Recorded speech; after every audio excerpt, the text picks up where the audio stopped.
I am presenting Union Gospel Press's Sunday School Lesson number 5, Sunday, October 5th, 2025. The lesson is entitled, God Warns Pharaoh Through Dreams. Lesson text comes from Genesis chapter 41, verses 35 through 36. Related scriptures are Genesis 41 through 41, 24, 37 through 57, 50, 15 through 21, Psalms 105, 16 through 22, Daniel 2, 17 through 49. The place is Egypt. The time is 1886 BC. This lesson begins the second unit of the quarter. The theme is God's omniscience. He knows everything. He knows anything that can be known. Nothing takes God by surprise. Today's lesson focuses on the story of Joseph in Genesis and how God knew both the smallest details of his life and the details of a future famine. God warned Pharaoh, the king of Egypt, through his dreams and then gave knowledge to Joseph to interpret those dreams. Today's aim, facts, to see how God used knowledge to future events.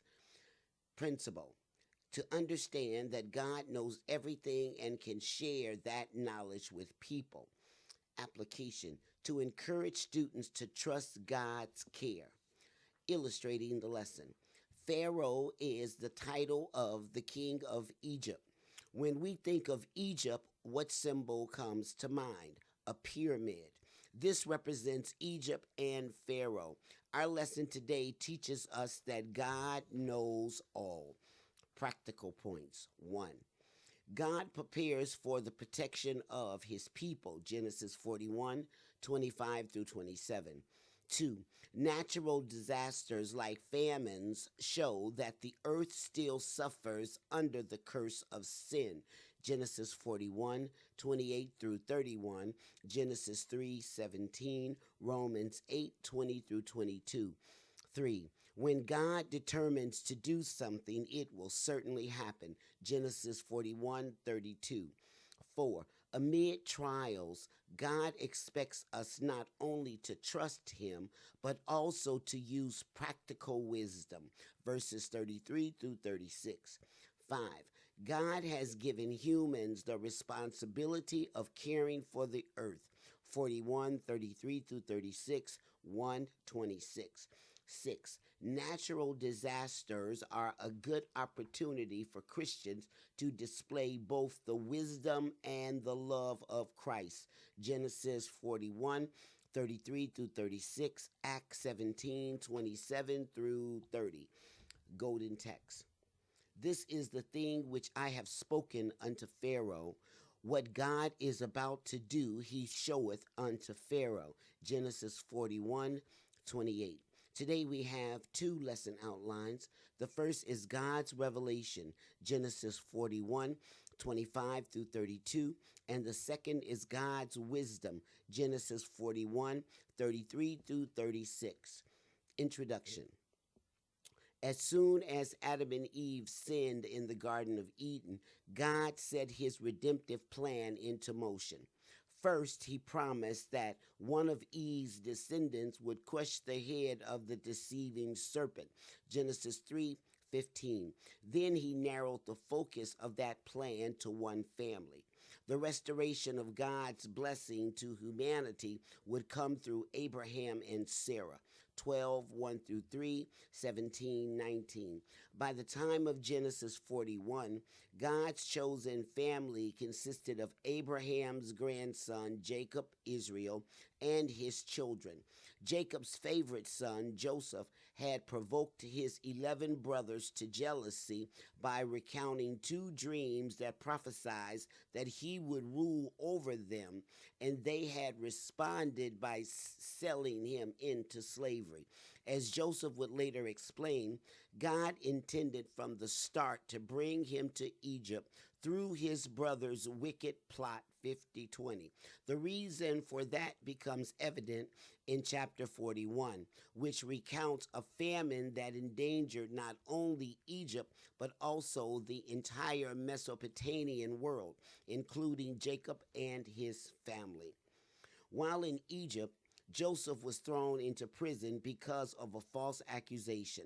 In prison, he met two fellow prisoners, Pharaoh's baker and cupbearer. Both of them had disturbing dreams one night, and Joseph interpreted the dreams for them. In return, Joseph requested that the cupbearer, whom he accurately prophesied would return to Pharaoh's service, remember him when he was restored. Chapter 40. The cupbearer, however, forgot all about Joseph until Pharaoh had two troubling dreams of his own. Ancient Egyptians believed that dreams were one of the primary ways their God communicated with them. Not every dream was considered significant, but as we see in Joseph's story, when people sensed a supernatural element in a dream, they sought its meaning.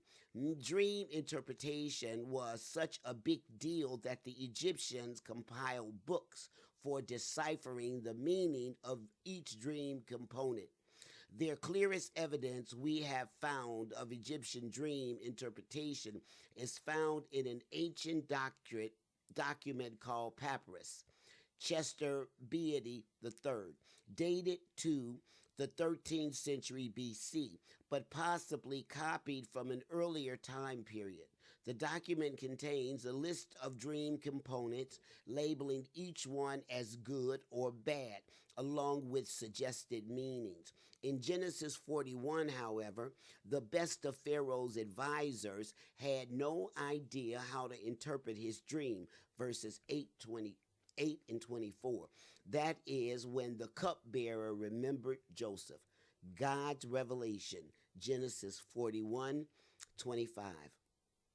And Joseph said unto Pharaoh, the dream of Pharaoh is one. God hath showed Pharaoh what he is about to do. Verse 26. The 7 good kine are 7 years, and the 7 good ears are 7 years. The dream is one. Verse 27. And the 7 thin and ill-favored kine that came up after them are 7 years, and the 7 empty ears blasted with the east wind shall be 7 years of famine. Verse 28. This is the thing which I have spoken unto Pharaoh. What God is about to do, he showeth unto Pharaoh. Verse 29. Behold, there come 7 years of great plenty throughout all the land of Egypt. Verse 30.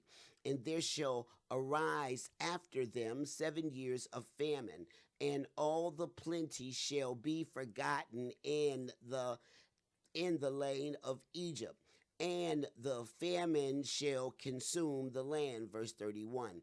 And the plenty shall not be known in the land by reason of that famine following, for it shall be very grievous. Verse 32.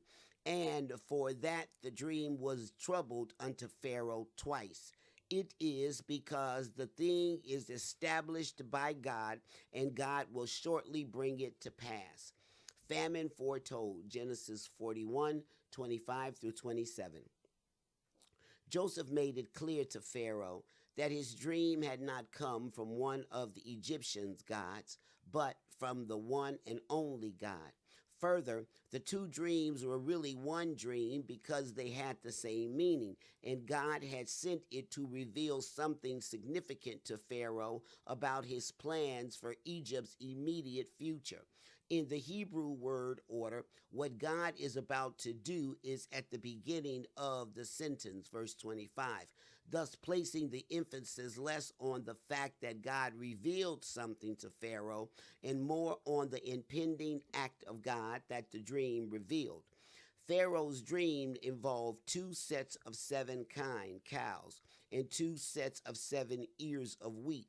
In each case, the first set was plump, and the second set was thin, and the first set consumed The second set consumed the first without getting any plumper. Pharaoh called the plump ears of wheat good, verse 22, and the thin cows poor, verse 19, literally bad and evil. In light of the ancient Egyptian tendency to label different elements of dreams either good or bad, these descriptions may indicate that Pharaoh recognized the first sets of good omens and the second sets as bad omens. But beyond that, he did not know what they meant. Joseph explained the first that the sets of seven each represented 7 years. Since the two dreams were really one double dream, that meant the cows and the wheat ears represented the same two 7 year stretches. The good sets of cows and wheat represented seven productive years for the land. The bad sets represented 7 years of famine. Although Pharaoh and the wise men had been unable to arrive at this interpretation, the interpretation undoubtedly would have made sense to them. Cows and wheat were two of their most important resources, and a famine would certainly result in similar looking cows and wheat as what Pharaoh saw in his dream. Famine foretold a second time. Genesis 41:28 through 31.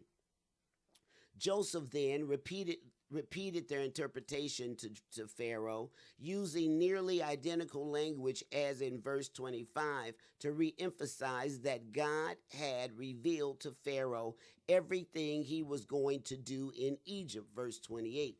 The famine would not result from the Egyptian fertility gods withdrawing their favor, as Pharaoh might otherwise have presumed. It would result from God's intervention. In the second telling of the interpretation, Joseph provided more detail. First, he revealed the geographical extent of the years of plenty. It would extend across the entire land of Egypt, verse 29. Second, he revealed the extent of the famine's devastation, verses 30 through 31. We can imagine Pharaoh's shoulders slumping more and more under the weight of the impending catastrophe as Joseph added detail after detail. The famine would bring such devastation that the prior years of plenty would be forgotten. It would be consumed or destroyed or destroy the land, verse 30. It would make the years of plenty unknown, removing every shred of evidence that the land had ever produced abundantly. And it would be very grievous, verse 31, literally very heavy. Notice the emphasis Joseph placed on the land. In this second telling of the interpretation, repeating the term 4 times in verses 29 through 31. Perhaps we would expect him to emphasize the danger of starvation for the people, but instead he emphasized the destruction of the land. Why would that be? Land, sometimes translated as earth or ground, depending on context, is a prominent theme in Genesis. God created and filled the earth, 1 through 31, commissioned Adam and Eve to have dominion over the earth, verse 26, but then cursed the ground, different word but similar concept, because of Adam's sin, 3:17, and had to destroy the earth because of rampant wickedness, 6:11 through 13. Throughout Genesis, we see God's plan unfold to restore the land to its original purpose. He promised never again to destroy the whole earth by water, 9:11, and promised to give Abraham's descendants a land that would become the focal point of his redemptive work, 12:7. Receiving abundance from the earth was a sign of God's blessing, 27:28. And receiving little from the earth was a sign of the removal of God's blessing, verse 39. Even though the land in view in chapter 41 is primarily Egypt, not the promised land, Pharaoh's dream heightened the land's continuing struggle to survive and produce under sin's curse. Doubling down, Genesis 41:32. A lot of things occur in pairs in Genesis 41. 2 years pass between the prisoner's dreams and Pharaoh's dream, verse 1. Pharaoh had dreams, verse 5. Pharaoh's dreams was recounted twice, verses 1 through 7, 17 through 24, and Joseph gave its interpretation twice, verses 25 through 27, 28 through 31. Even within Joseph's interpretation, two key phrases occur twice. The dream of Pharaoh is one, verses 25 through 26, and what God is about to do he showeth unto Pharaoh, verse 28 and verse 25. All of these doubling culminates in verse 32, where Joseph revealed that the doubling of Pharaoh's dreams indicated both the certainty and immediacy of what God was about to do. By doubling his interpretation and the two key phrases mentioned above, Joseph mirrored Pharaoh's double dream. In this way, he implicitly expressed the urgency of the situation to Pharaoh even before he spoke explicitly about it in verse 32. Joseph was helping Pharaoh see that drastic action needed to be taken that would prepare Pharaoh for the drastic suggestion Joseph was about to make for how to address the problem. Joseph's wisdom, verse 33. Now therefore, let Pharaoh look out at a man discreet and wise and set him over the land of Egypt, verse 34. Let Pharaoh do this and let him appoint officers over the land and take up the fifth part of the land of Egypt in the seven plenteous years, verse 35. And let them gather all the food of those good years that come, and lay up corn under the hand of Pharaoh, and let them keep food in the cities, verse 36. And that food shall be for store for the land against the 7 years of famine, which shall be in the land of Egypt, that the land perishes not throughout the famine. Overseers for the land, Genesis 41:33 through 34a. In verses 33 through 36, the theme of land continues with the term occurring 6 times in those 4 verses. Now, however, instead of issuing a warning, Joseph proposed a plan that would spare the land from its coming devastation. That proposal involved 2 steps. First, Pharaoh would need to appoint numerous overseers, including a right-hand man he could set over the land of Egypt, verse 33. The responsibilities of the right-hand man should, much like the description of viziers from the later Egyptian dynasty, 1550 through 1295 BC. These viziers took on the most of the governing responsibilities for Egypt, but were second in command to Pharaoh. Similarly, Joseph suggested that Pharaoh appoint a second in command to carry out the rest of the plan he was about to propose. To qualify for such vast responsibility, the second in command would need to be discreet and wise. There may be a hint of irony here, as Pharaoh's leading advisors were called wise in Genesis 41:8, but they could not even tell Pharaoh the meaning of his dream, let alone come up with its solution. Joseph, on the other hand, had already demonstrated his wisdom and discretion and was clearly the most qualified person for the job.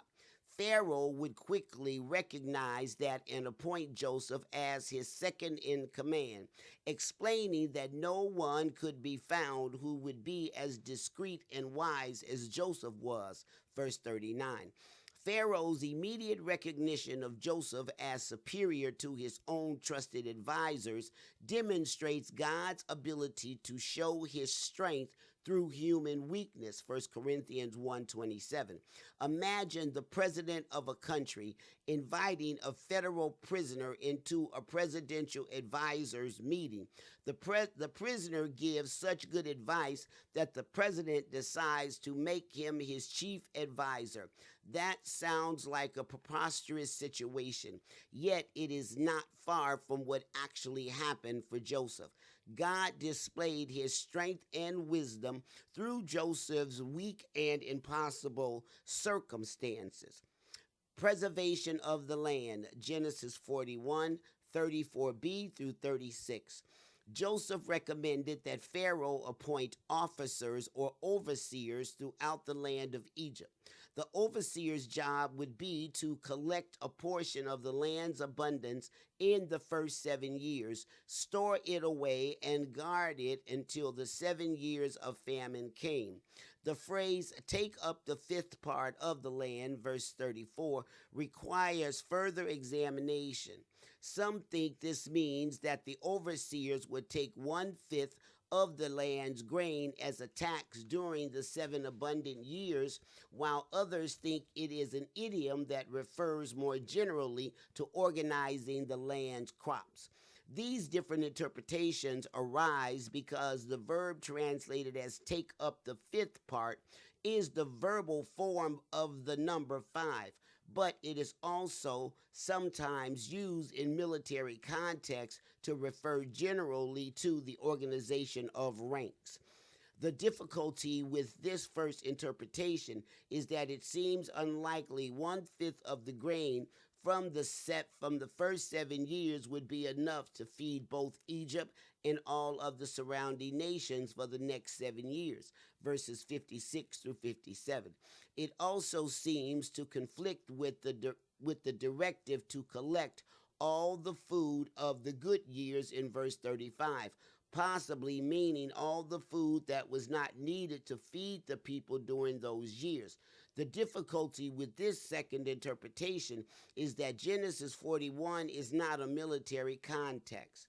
Although arguments could be made that either interpretation, a possible solution to the dilemma is that here the term means not to take 1/5, but to divide into 5 parts, which would fit with the meaning sometimes associated with verbal forms or other numbers. Deuteronomy 19:3. In that case, the verse may indicate that whatever grain the overseers gathered would be divided between 5 locations and store cities. Genesis 41:35. Store cities were common in the ancient world. Sometime after Joseph's death, the enslaved Israelites built 2 store cities for Pharaoh. Exodus 1:11. Several kings of Israel and Judah kept store cities as well. 2 Chronicles 8:46, 16:4. Those cities were designated for storage of government property. Joseph emphasized that the goal was for the land not to perish, literally be cut off due to the famine. Normally, the Old Testament speaks of individuals being cut off from their land or people, usually as a result of unfaithfulness to a covenant with God. Genesis 17:4, Zechariah 13:8. But here it was the land itself in danger of being cut off. Joseph's wife's response was not merely alleviate the problem for the people of Egypt, it would save the nation and through it, people all from the surrounding nations as well. That included Joseph's own family in Canaan. Through Joseph's enslavement and imprisonment in Egypt, God had prepared a way for his chosen family and thus the lineage of the coming Savior to survive. Questions. 1. Why were dreams important to the ancient Egyptians?